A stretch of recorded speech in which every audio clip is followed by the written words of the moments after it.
Welcome everyone to today's Edison Electric Institute webinar, a conversation about the legacy of Lewis Latimer with Steve Mitnick.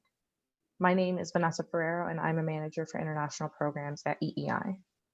Today's session is part of our virtual conversation series, where we sit down with global experts and discuss the issues facing our industry. We are excited to welcome Steve Mitnick to speak about his latest book, Lewis Latimer, The First Hidden Figure. Steve is the editor-in-chief of Public Utilities Fortnightly and president of Lines Up, Inc. He will be joined in conversation by Dr. Lawrence Jones, vice president for international programs at EEI. Throughout the session, please feel free to ask questions using the chat feature. Lawrence will aim to incorporate as many of them as possible into the conversation. Without further ado, I'll turn this over to Lawrence to kick things off. Thank you, Vanessa, and good morning, good afternoon, good evening, everyone. Welcome to our last conversation for the year with our good friend, Steve Mitnick. And Steve, welcome to EEI once again. Thank you. Thanks, Lawrence. So we're going to talk about your book, your latest book, Lewis Latimer, The First Figure. But before we get to the book, just to give the audience a little bit of background about Steve Mitnick. I've known you for many years and you've written multiple books. What's your passion about writing? Because you were not trained as a writer, right? I mean, your background wasn't like arts and science. I mean, arts, tell us about your background. Let me not speculate. What was your background, educational and professional, as well as just growing up? Ooh, that was a tough question, Lawrence, because I don't know why I have a passion for writing and write sometimes 1,000 to 2,000 words a day. So I don't know why that is. I was trained as an electrical engineer and have degrees in physics, but also in political science. I have a master's of business administration from a business school. I almost completed my PhD in economics and taught at Georgetown University in statistics and economics. So, and I couldn't write. So I don't know why, as I've gone through my career, why I now can write or write a lot. But you've written books, right? I mean, you've written multiple books. The First Hidden Figure is your most recent book, but you've written other books before, right? Yeah, well, now don't exaggerate. Thank you for saying that. I have a book in 2013, which is more of an economics analysis of the consumer and how the consumer relates to electric utilities, their bills, how much they pay, how they relate to the value of electricity. So, however, I've got two very exciting projects in the works. One in collaboration with the Veterans in Energy. Mm-hmm. So a book that is temporarily called Front Lines to Power Lines. Mm-hmm. And another book on the history of women becoming leaders in our industry. Mm. And I've been getting a lot of help throughout our industry from the great women leaders that we have today. Well, good. So that's something to look forward to after the success you've had or you're having with Lewis Latimer, The First Hidden Figure. So let's get into talking about Mr. Latimer. First of all, why now? Why a book about Lewis Latimer? And we'll get into his life and all his accomplishments, but what motivated you to write a book? And why the title, The First Hidden Figure?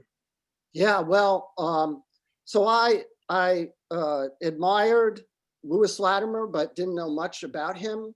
I had visited an exhibition of some of his patent and mechanical drawings that was held at Pepco headquarters here in Washington, D.C. My buddy, David Owens, seemed to know a bit more about him than me, but that's as much as I knew. And whenever I mentioned his name around in the industry, no one had ever heard of him. So, but what happened in our country, in the United States in the spring, like tens of millions of Americans, I was disgusted. I was moved. I was embarrassed for my country. Um, and the realization that came that this is not right, and that no longer should we wait to make it right. It reminded me of the abolitionist period, because in the North there were only a few abolitionists, white abolitionists, Yeah. and then when the federal government and the South coerced the free North to extend slavery to the new West and to help capture runaway slaves in their own communities. Finally, the white North became disgusted and embarrassed for their country, and that's what moved them. So it reminded me of that. So I started, I said, well, I've got to do something, but I'm the editor-in-chief of Public Utilities Fortnightly. I have a platform. If I don't do something, what does that say? And so I started digging about Lewis Latimer, and it was an amazing journey, because the more you find out about him, the more you're amazed by this genius Renaissance man who touched our entire society and was admired throughout our society, white and black. And the more you look, the more you were astonished and excited. So, basically I worked 7 days a week. There wasn't one day off, sometimes 8 to 14 hours a day, researching, getting help from some of the great experts that are around on Thomas Edison. We'll talk about that in a second, the industry at that period, and basically collected anything that was ever written by anyone he ran into, his own journals, his own writings, the Edison papers, and it just was a snowball out of control. I was that excited. Well, the book is really well done. I must commend you. I think it's well researched going through it. And I want to get into certain aspects of the book that I think will help the audience the listeners to understand the man and his legacy. And perhaps we should begin with his family life. Let's talk about his father. I like the story you talk about in the book about George Latimer and what happened to him. I mean, let's talk about that story and let's see what the audience would think about it, because it's very, very exciting.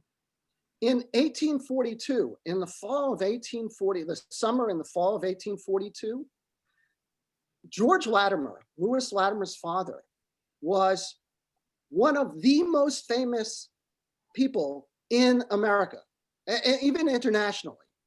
Why was that? And that in itself is amazing. His father was that, and in fact, if you think about it, he was probably the most prominent African-American in American life that was known to the public up to that point of time. This is before Frederick Douglass started really writing and speaking and having an impact on American life. So, so George Latimer was a slave in Virginia. He did marry, and then they were going to be probably separated, sent down the river, as it was said in those days. And he wasn't going to have that for him and his family and his children to be. So they dressed up. They hid in the hold of a ship that was a sailing ship that was heading to Baltimore. His complexion was a little light, so he dressed up in a certain way as if he was a slave master with his slave, which was his wife. And they made their way to freedom in Philadelphia, and then ultimately to Boston.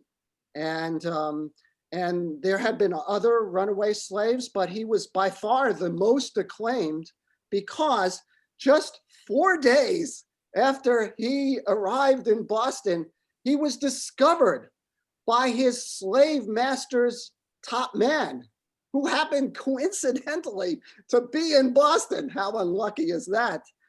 And so the guy spots George Latimer and knows that he is a runaway slave. He just happened to be there. And he gets the sheriff of Boston to arrest and jail George Latimer on the charge that George Latimer has stolen himself. That was the charge. He was property in this guy's mind, Yes. and hence he had stolen himself. Wow. Amazing. And Boston, Massachusetts, and the entire North erupted about this incredible injustice, and to try to make sure that George Latimer was not brought back, and his wife brought back to Virginia in slavery. So that's how the story, that's a start to. It's a very intriguing story because, I mean, one of the things you do very well in the book, Steve, is you go back to history from a legal standpoint, and you identify certain milestones in American history that ties into the life of Latimer. Why did you do that? I mean, talk about some of the Supreme Court decisions that shaped that time and still affects us today. Why did you incorporate some of those Supreme Court decisions in the book? Because I think it's good to see the relevance of them in this context. Oh yeah, so I really thought it was important to tell a few stories, but one, Latimer's life as it progresses, his biography, but I didn't want to just tell a biography because I didn't think it would have as much of an impact on us today. So I wanted to, he was living through some of the most violent and biased times, and he succeeded through all those times. In 1842, that was the same year as Prigg versus Pennsylvania. And there was a struggle that was beginning. The early abolitionist movement, who was only not more than 10 years old at that point, where the Southern slave owners, the wealthiest of, wealthy elite of the South, demanded that the northern states bring back any slaves that might run away. And this is even before Harriet Tubman and the Underground Railroad, but there started to be some runaway slaves. And so in Prigg versus Pennsylvania, that adjudicated the rights of northern states to run their communities free if they so chose. Mm-hmm. And so, but all along the way, of course, another key point that had such an effect on everybody but Latimer's life was the terrible 1876 Supreme Court decision by old Chief Justice Taney and his Supreme Court, the Dred Scott versus Sanford decision. And in that, it put further obligations to the extreme on the northern states to return runaway slaves. But then it went further. Taney didn't have to, but Taney went ahead and demeaned the humanity of African Americans, and it's wrote that into the Supreme Court decision. They were not citizens; they were a lower class of human. It was disgusting. But then, and because of Dred Scott, that's why Latimer had a change in his life. By that time, he was 8.5 years old at the time of the decision. And he was able to attend a primarily white school, the best school in Boston, the Phillips School. And that was probably also because they not only saw talent in young Lewis, but of course, his father, George, was so esteemed. But because of Dred Scott, George Latimer had to escape because he knew he could be dragged back into slavery at any time, and he didn't have papers that would absolve him of that. So he fled. He had to flee his family. That left the Latimer family without a major means to work. Young Latimer, Lewis Latimer, had to work starting at age 9.5 to 10. He had to leave school, leave 5th grade, and that's the only education he got, even though we have records that the Phillips School thought Lewis Latimer was one of their most outstanding students. But so because of Dred Scott, he had to leave. But it keeps going, you know, in the terrible 1876 decision, the Cruikshank decision, US versus Cruikshank. In that decision, that was the year where Reconstruction in the South after the Civil War fell apart. And because of that, and the Cruikshank decision, which further weakened Reconstruction to the point it was useless. And that's what really stirred the Ku Klux Klan, the red shirts and the white shirts, those terribly violent organizations that used intimidation to suppress the rights of the former slaves in the South. And because of that, that left all Blacks, including free Blacks, with a further era of bias. And Latimer thrived in that against all odds. And it keeps going to Plessy and so forth. Yeah. So what is interesting is the environment, the systemic barriers, right, that were put before him. And in the inspirational word in the book, David Owen, who wrote the inspirational word, talks about systemic racism. You got a lot of industry leaders to provide commentary in the beginning of the book. From CPS Energy CEO, she provided some, and Ben Folk of Excel Energy, chairman of EEI. Why do you think it was necessary to get the perspectives of leaders like David Owens and Ben Folk and others to sort of add an additional importance to the book? Why was it important to have the David Owens and the Ben Folk and others involved in endorsing the book or putting their weight behind the book? Really important to me. I mean, I'm white. I wondered whether at the beginning, whether I should write this book or whether I could write this book well, or whether I even had a right to write this book. And so I thought a lot about that. What really moved me was I've got you know, a lot of friends in the industry that I really care about and love. And some of those are African American. And I thought about my buddies, and I thought about what a terrible challenge they live every day. They're at the height of our industry in very senior positions, doing great and having a great impact on the customer and the public and for their companies. But at the same time, they've got this thing going on in America and systematic bias.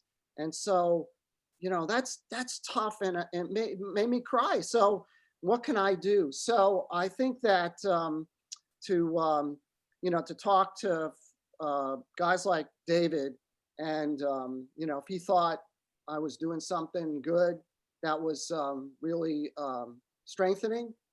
And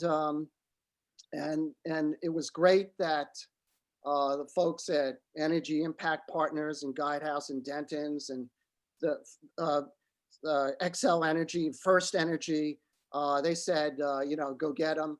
And that gave me some more courage to keep going. So let's get to the man, Latimer himself, his genius, his intellect. Yeah. Obviously, he was operating under a very, very constrained and very difficult set of conditions, but he still came to the top. And what I found fascinating about the book is the way you laid out the rivalry or the collaboration between, I would call, three individuals. We'll come back to them and we'll discuss them in order, beginning with Bell, Maxim, and Edison, three individuals. But tell us about Latimer. I mean, I was so fascinated reading about him. I almost see him as a polymath, right? I mean, his educational or not having a formal education beyond going to college, and his genius. Tell us about his genius and what he accomplished. Just try this on for size. He did get through 5th grade with commendations, but that's it. And from there, let's start naming it. He self-taught himself industrial mechanical drawing, which was a critical art at that time, was Mhm. essential to all patents and invention. Then he taught himself electrical engineering, so much so that he excelled. He wrote one of the key books of the Second Industrial Revolution on electrical engineering. Mhm. He taught himself, of course, invention. He literally had 7 patents. He didn't get credit for a few others that were probably his. Um, he self-taught himself patent law and law generally, to the point where he became Thomas Edison's point man on legal matters. He was also the chief, in effect, the chief librarian, the chief researcher for the Edison companies. Of course, he taught himself, self-taught himself Latin and Greek and German and French, because that would make it more useful for him to read the texts and to gather them and to tell Edison and his most senior scientists, usually wealthy, well-schooled men, what was important to know, what was going on at Siemens in Europe, Asia, and so forth. So, and he did this all on the fly. When Hiram Maxim sent him to Montreal he supervised the installation of electric lighting in Montreal. Mhm. And he literally did, worked with his workmen there in Quebec, climbing poles and so forth. And at night, 10, 11, 12 o'clock at night, he taught himself French so that he could better relate to and work with those people. And the list goes on and on. He became, let's not just leave it there with the technical arts. As he became one of the most esteemed people in American life, among the white captains of industry at the time, and among the Black intellectuals of the time, his home in Queens, New York, became the place that all of the Black intellectuals would gather, the great musicians, the great composers, the great writers, and they would gather and talk and play music. He loved music. He taught himself the flute. His whole family would play. Paul Robeson, as a teenager, the great singer of the 20th century, basically was a teenager going to Lewis Latimer's house. So I'm probably leaving out a few things. So Steve, what I find intriguing about what you're saying, and as I was reading the book, I was shaking my head in amazement, but also to just ask a question: why did it take the George Floyd situation to prompt you? And I'm not saying as a criticism, but it prompted you to tell a story of such a great American that until now had not been told in its entirety. And even what you've told us, I'm sure you've left out many aspects of it. Yeah. But even what you've brought to the forefront is just amazing. Why do you think the history of the contribution of a man like Latimer is almost hidden from the public eye? And what can we do about it? The best way I can rationalize that is, again, going back to history and the history of the abolitionist movement. Of course, everyone knows, for example, of Abraham Lincoln. And he went through a period from the Whig Party to the Free State Party to the Republican Party to be considered by Frederick Douglass to be a stick in the mud moderate who wasn't going to care about slavery, to the point where he, in the second inaugural speech, spoke those eloquent words about the centrality of freedom, equality, and the abolition of slavery in the United States. So what I would say is that even the great Abraham Lincoln and many of the good thinking white people of the late 1840s and 1850s knew that there was something wrong in our country. And it bothered them, the inconsistency between those and the beautiful words of Thomas Jefferson. They knew that. It bothered them. In quiet conversation, it did. But it was, it's the way it is. We can't do anything about it.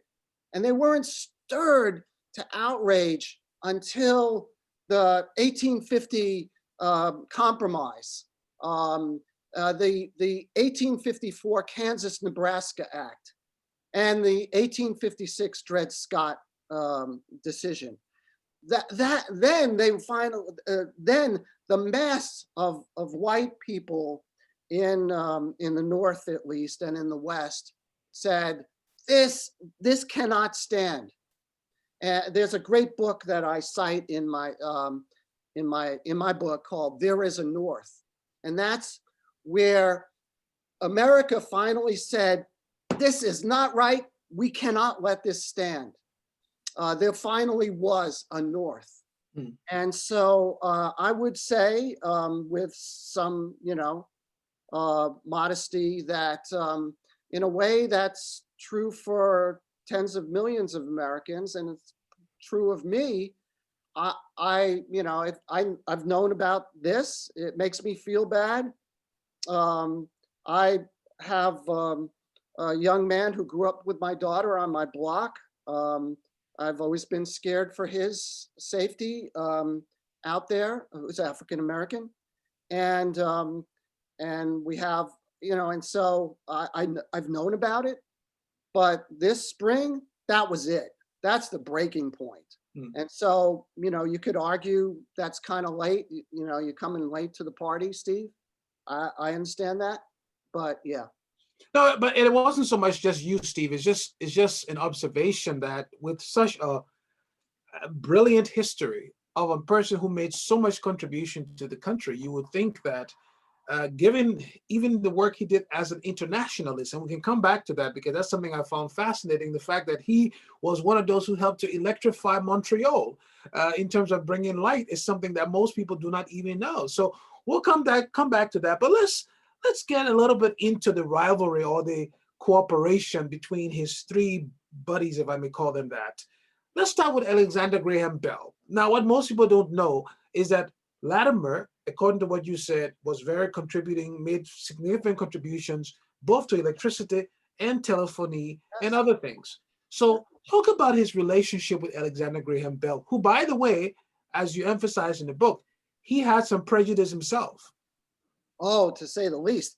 Well, they're there near Boston College. Latimer had self-taught himself industrial drafting and patenting, such that he became the lead patent writer for one of the major law firms. But it was just a couple blocks away from where Alexander Graham Bell was pretty haphazardly messing around with inventions. He was a very ambitious Scotsman, and he knew he was himself in a rivalry with Elisha Gray and with Thomas Edison. Thomas Edison came very close to inventing the telephone, as did Elisha Gray, and probably would have gotten the credit, but for Bell finding Latimer and basically having Latimer at his lab every night for a while, putting together the patent. And it was there was actually a weekend that I cite. It was Valentine's Day, and of 1876, the Valentine's Day weekend, and there was a race who would get in the patent on Monday morning to the U.S. Patent Office. Would it be Elisha Gray or would it be Bell? And both of them knew that the others were going at it. And I doubt that Latimer had much sleep that weekend, and they got their patent in an hour ahead of time. But for Latimer, Elisha Gray is the inventor of the telephone.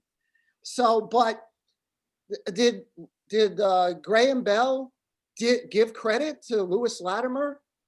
is scant. So he gave a lot of credit to Watson. We all know the Watson, can you hear me? And made Watson a wealthy man. Of course, he was a white man. And Latimer didn't, but it's not surprising. I wondered, why is that? What was it about Alexander Graham Bell? And then it all comes out. Alexander Graham Bell was a gigantic racist. I mean, so much so that in his later years, he became the chairman of the International Eugenics Society. He presided over an international meeting in Paris of the International Eugenics Society at the same time that Hitler was developing his ideas and starting to write Mein Kampf. So that's Alexander Graham Bell. So Bell had that sort of a perspective, if you may, of the world and how he sort of dealt with Latimer, as you articulate in the book. Their relationship was one of not really respecting Latimer as a person, but wanting to get his ideas, right? Yeah, it's just like when Hiram Maxim, who's the next giant that we're going to talk about, giant inventor. And so Hiram Maxim finds Latimer 3 years later, and Latimer again is the head draftsman at two companies actually simultaneously. And Maxim sees the genius of Latimer, and he wants to hire him on the spot. And Maxim writes in his journal and Latimer wrote how surprising it is that this genius is black, and they can't believe it. Now for Maxim it was like, oh great, this guy is going to make me rich. So, but they both talk about how surprising they were, how surprised that Maxim was.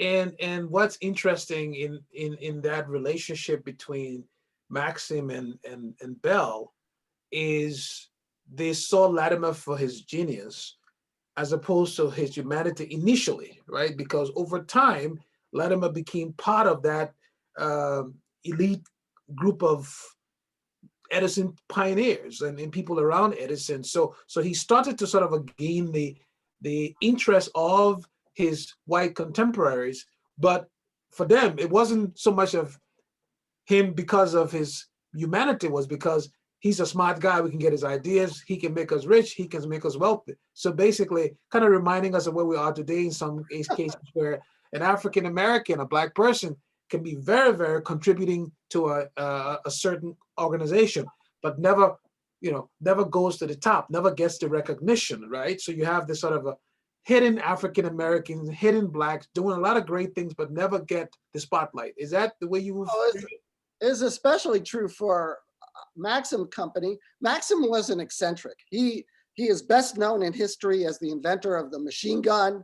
He was the one who actually invented the magic trick of sawing people in half, in a box, damsels in distress, so to speak. He was an eccentric, but he saw in Latimer and he immediately promoted him to where Latimer basically ran his entire operation, which was very strange and may have been the only case in the second industrial revolution, or the first case, where a black was running an entire operation, all of white scientists and engineers and mechanics. But and Maxim, as he was spouting idea after idea, and was very frustrated by not beating Edison. Edison and Maxim were like this and this, and Maxim wanted to be on top, and of course Edison definitely wanted to be on top. And so if you look at the patents, some of Latimer's patents at that time were taken credit by Maxim. All the money for the patents went to Maxim. There's even an extreme where when Latimer came up with a better filament filament for the light bulb. Maxim had a light bulb, Edison had a light bulb. Arguably, the Maxim bulb was better than Edison's. All the money went to Maxim, but the filament was, like a wire that was looped, as we know, in a light bulb. But Maxim had Latimer and his team make it into an effect, an M, instead of a loop, so that and therefore it would be called the Maxim light bulb. And additionally, I list in the book, there are some patents that they're Maxim patents, but they were witnessed by Latimer, and they have to be Latimer's work. They cannot have been Maxim. When Maxim wanted to take the lead over Edison in the United Kingdom, he sent Latimer to build a factory and run a factory in London. He had him do that too. So yeah. Fascinating. So let's get to the third guy in this conversation. Edison. Right. Yeah. So everyone, I remember a trip to Japan many years ago, and I walked in and I said to a group of Japanese kids, I was from the Edison Electric Institute, and they all said, "Oh my God, Thomas Edison, inventor of light bulb." And tell us about the reality behind this light bulb story. A lot of people have heard it, but what exactly happened between Edison and Latimer when it comes to the light bulb? Who did what? Yes, and especially now that we have both the president-elect, Joe Biden, having discussed this subject of Latimer and the light bulb. Yep. And most recently, the Cartoon Network has even gotten into telling the story of Latimer, Edison, and the light bulb. But in reality, one of the things that the book talks about is in that age of invention, there was such great rivalry between the inventors, whether it was Alexander Graham Bell, Maxim, Edison, and the others, and their teams that backed them up. So, and of course, Thomas Edison, who was a great man, he wanted to get a lot of credit too and build an industrial R&D shop. Mm-hmm. And so, whether it was this development or that, who should really get credit? In reality, Edison was a master at publicity and getting credit and the patenting operation.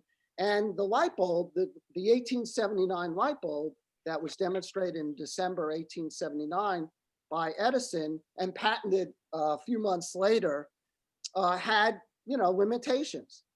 The two biggest limitations were addressed by Lewis Latimer. Hmm. One of them is the carbon filament. The filament would burn out, depending upon how you read the accounts of the time, maybe 13 hours, maybe 26 hours, something like that. But it would burn out. So that's, you'd have to keep getting a new light bulb. And then additionally, the light bulb itself was too expensive to manufacture. And Edison was very concerned. He wanted to light up the world. He didn't want to just have J.P. Morgan and his other wealthy friends have lighting.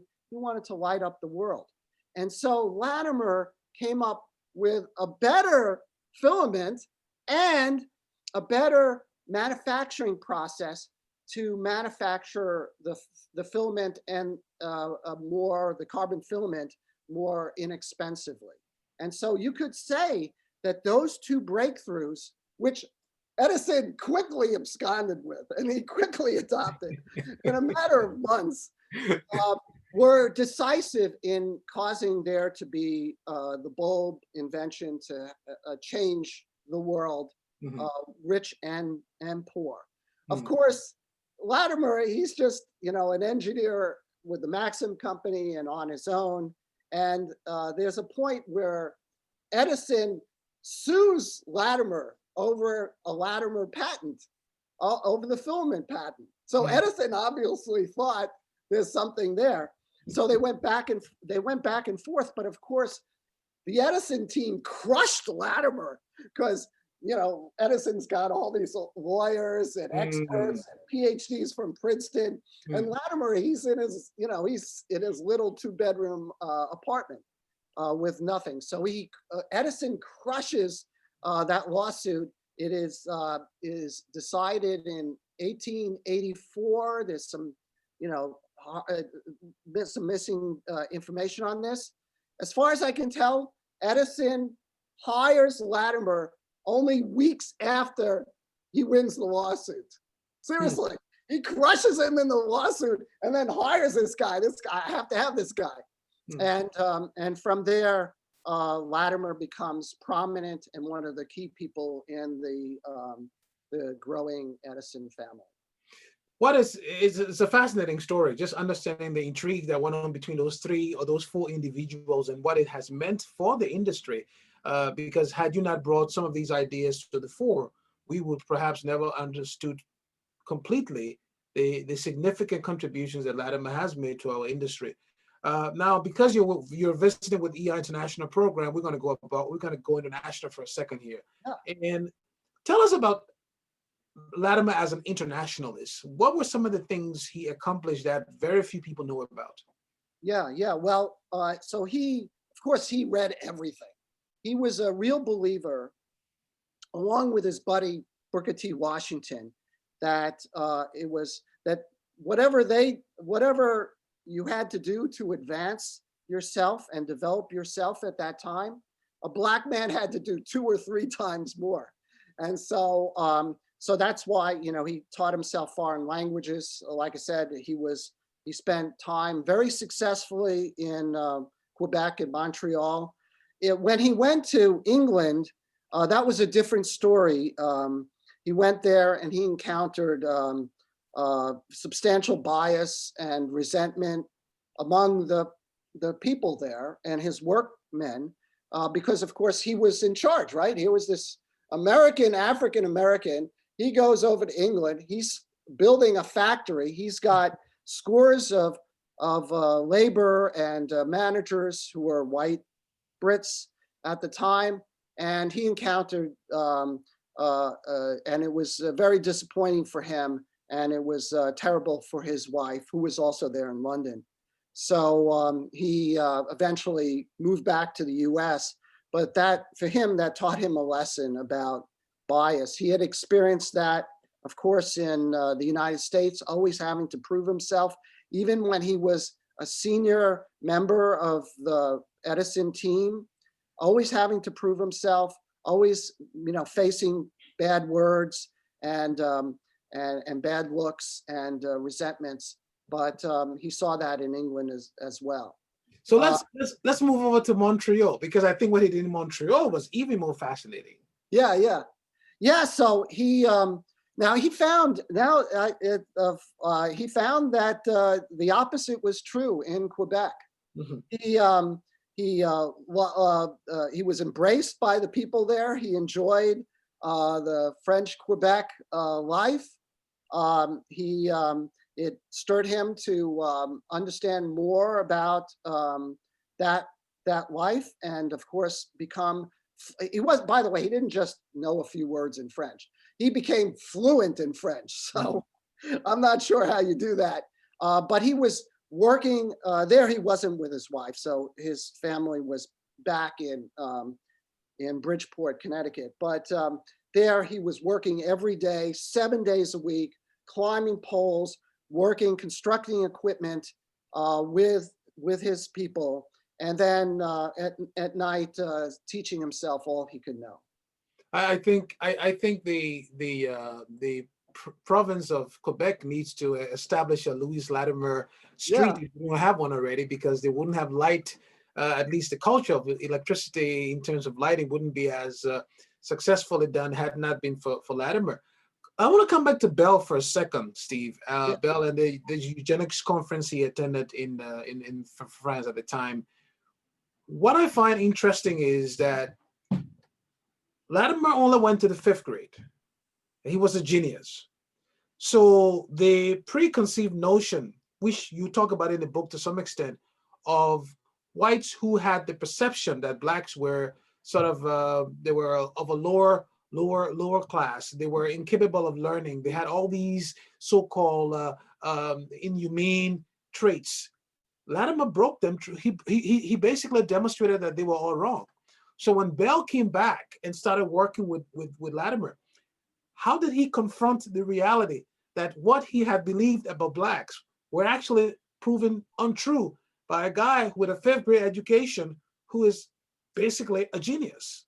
Yeah, we can't know because Bell doesn't write about this, but we can know from Latimer's journals and from Okay. his experiences. Latimer eventually became, and was when they formed this, one of the most elite clubs in the United States, the so-called Edison Pioneers. Mm-hmm. And that first group were 37 men, by the way, all men, but all European American, Caucasian, with the exception of Latimer. Wow. So he reached that stage Hmm. where he was accepted. And we have photos, which we've illustrated in the book, of him with the Edison Pioneers, with Thomas Edison himself. How could this be? When Edison was working in Manhattan at Edison headquarters, 65 Fifth Avenue and 42 Broad Street, when he was working there, he must have been the only man of color, or the only person of color who was there, except for, I don't know, serving tea. So how can this be? So Latimer talks about this again and again and again. He turned heads, and he could see and feel and sometimes hear the resentments and the anger from other white men who would see in him the color of his skin before his talents. And in Latimer's mind, what he says again and again is that oftentimes they would see, and he was a very mild-mannered man. So he wasn't, again, he was friends with Booker T. Washington. If he had been a little bit more of the W. Du Bois school, maybe he would have talked back a couple of times, but he was very mild-mannered.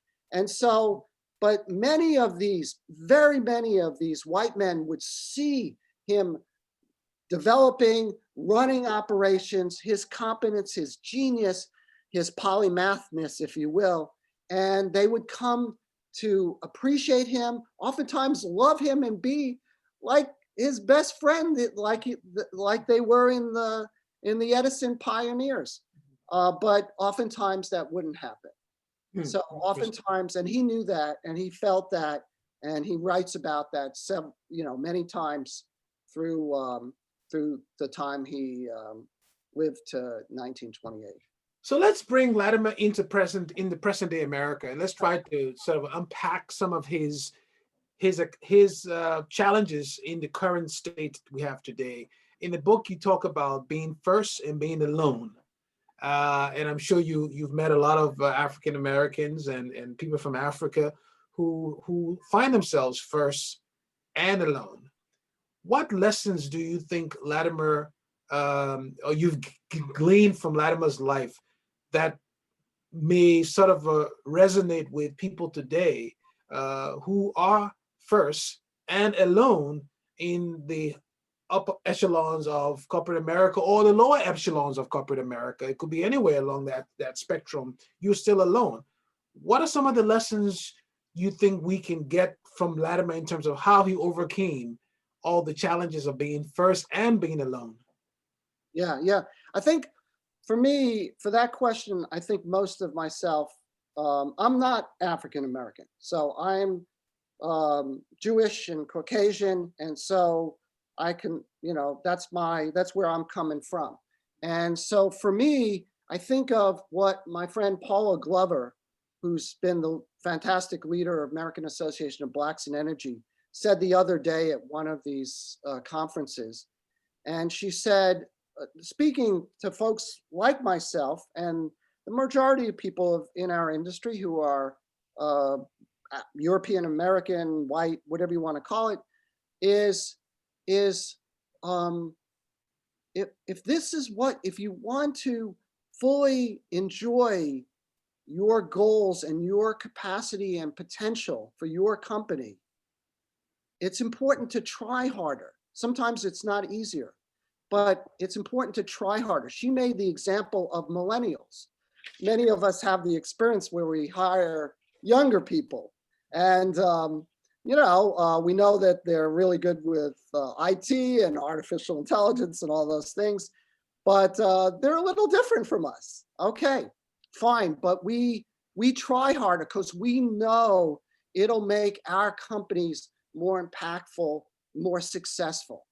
And so that's what Paula was saying. So for me, before I heard that from Paula, in my words, I would say is Lewis Latimer had a huge impact on the world and American society all the way up to the present. So he's had a big impact. And the question I would ask, and I think the question that maybe Ben Folk from Excel asked, is how many more Lewis Latimers were out there that we missed? Mm-hmm. How many Lewis Latimers they couldn't get over those barriers and those challenges. They just weren't able to get over that. Would there have been 10, 100, 1,000 Lewis Latimers? And if they had been able to reach their potential, how much richer, how much more wonderful would our world be if we had enabled that? And so that's my lesson for today. I can't speak to my buddies who are Black. They have challenges for sure. No, I was just trying to get your reflection from a Latimer's perspective. Not that you would speak on behalf of your Black brothers and buddies, but just reflecting on his life and what he had to endure. There is a quote in the book. There's a question in the book that I think we can spend some time on briefly here. Is I think it's first energy, and the question, you spoke of it in the past tense, but they speak of it in the present tense. And the question that the first energy sort of endorsement of your book reads as follows: how many Louis Latimers are we missing today? Yeah. Because we excluded them from opportunities or denied them recognition. And I think that's a very interesting question, because Latimer is in the electricity sector. This is where we find ourselves today. But you can go along the lines, chemistry, biology, medicine, you name it.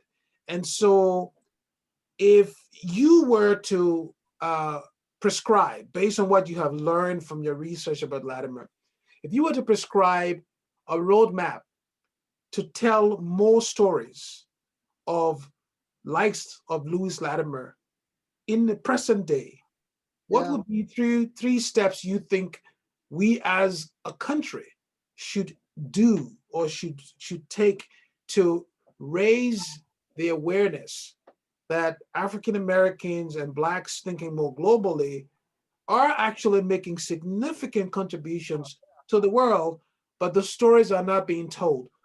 What can we do to tell those stories? What else needs to happen?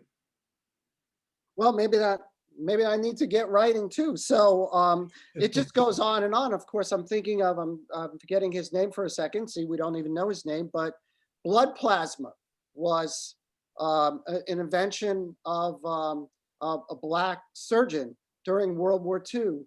Saved the handling of Black plasma, saved so many lives, was a hero to our country. We can't even think of his name. I hope someone could mention that now. But we don't know that. And it just goes on and on. In our own companies, we have people of all colors and backgrounds and genders and preferences and so forth. And of course, we need to work hard, and great leaders are working hard to see if we can allow them to bloom. So, but we still have terrible prejudices and assumptions clearly about African Americans and biases, as if these assumptions that still prevail. And there's some of those folks in your organization, they're geniuses too. So if they only get a chance, Hmm. and I hope they will get a chance. So we have one comment that just came in on the chat box here from one of the viewers saying that MIT has a term for Louis Latimer. We are losing every day to the lack of access to opportunities, and that is lost Einsteins. In the sense that you have, a lot of lost Louis Latimers. We're missing because of this lack of opportunity. We have a few more minutes, Steve. Let's just try to sort of put the book in a much more future perspective, looking forward. What do you think, given this book you've written now and your next project we had to do with the role of women in the industry, combine those two books, what would you hope will be the outcome in terms of diversity, equity, and inclusion, which is a priority of Ben Folk, obviously, at Excel Energy and the chairman of EEI. This is something that David Owen talks about in his inspirational piece in your book. What do you think is next in terms of taking the stories of the Latimer and the one you're working regarding women? How can these stories help promote more diversity, equity, and inclusion in the power industry? Well, that's a tough one. I don't feel quite up to answering that question. I can only. Well, you know what happens when you come on the conversation set, yeah, Steve. Oh, okay, you're tough. Tough questions at But times. I would speak personally is that maybe this just comes from my background, coming from New York, Brooklyn, and living in Washington. Is one of the most wonderful things about life is diversity. It's being fascinated with people who were originally from Liberia and got PhDs in Sweden and have attained high levels of impact in our industry. I'm speaking about another friend of ours who had great schooling and I think at Howard, and was a bit of a rebel in his younger days, probably with big afro, and ended up breaking through almost every glass ceiling in our industry. So it's so much fun. It's so invigorating. It's so stimulating. And so I've heard Tom Fanning, who heads Southern Company, talk about how exciting it is when you have people in the room from all sorts of walks of life. The ideas are more stimulating, they're more dynamic, and they have greater promise. So for me, that's what it is. I hope we're on a road there. It's got a couple more bumps. If we keep fighting, maybe we can get there and live out Thomas Jefferson's beautiful words. Well, Steve, this has been a fantastic conversation, really enlightening. I'm thinking here, lots of people have gotten a lot of insights. We just had another commentary that just came in regarding the birthplace of Latimer, the city of Chelsea. Yes. Apparently talks about the recognition that he's gotten in that city. So I think you've started something here, hopefully that's going to be built upon in terms of expanding the storytelling of the contributions of African Americans and Africans more broadly to the electricity sector, but to the world beyond just this. You haven't said now the book. How can one get the book? Because I know it's not one of those books you can just buy from Amazon, right? How does one get a copy of the book? Yeah, well, pretty easy because we wanted everyone to have it for free. So those sponsors, Excel Energy and First Energy and CPS Energy and Denton's Guidehouse Energy Impact Partners, they sponsored the book so that Public Utilities Fortnightly was able to give it out digitally to the entire 20,000 people PUF community. We have done that. It's still available for free at the website, or if people ask us, they can have it. They can have it in Kindle, PDF, the cool thing where it turns the page, any of those digital formats. Not only that, but the sponsors also helped us form the PUF Latimer Scholarship Fund. We've already raised over $50,000 for young African-American women and men to help them along so that they can be their they can be a Lewis Latimer too. And but now we've just should get it this week. We printed up 3,000 copies of the hardcover, and there we've had a number of companies say we want to buy 100, 200, and so there'll be a lot of books that way. They'll be sent all over. And again, part of the money goes to the scholarship fund. And on top of that, the beautiful cover of the Latimer book was painted by the talented president of NARUC, Commissioner Shalander. And there'll be a print of that too, and that'll help raise some funds too for the Latimer Scholarship Fund. So again, it's available free. It's for everyone. Pass it around. That's the point, is to get people to talk about him. I wish I knew Lewis Latimer. I wish I had been able to be a visitor to his wonderful home and to know that person. But we can know him still today.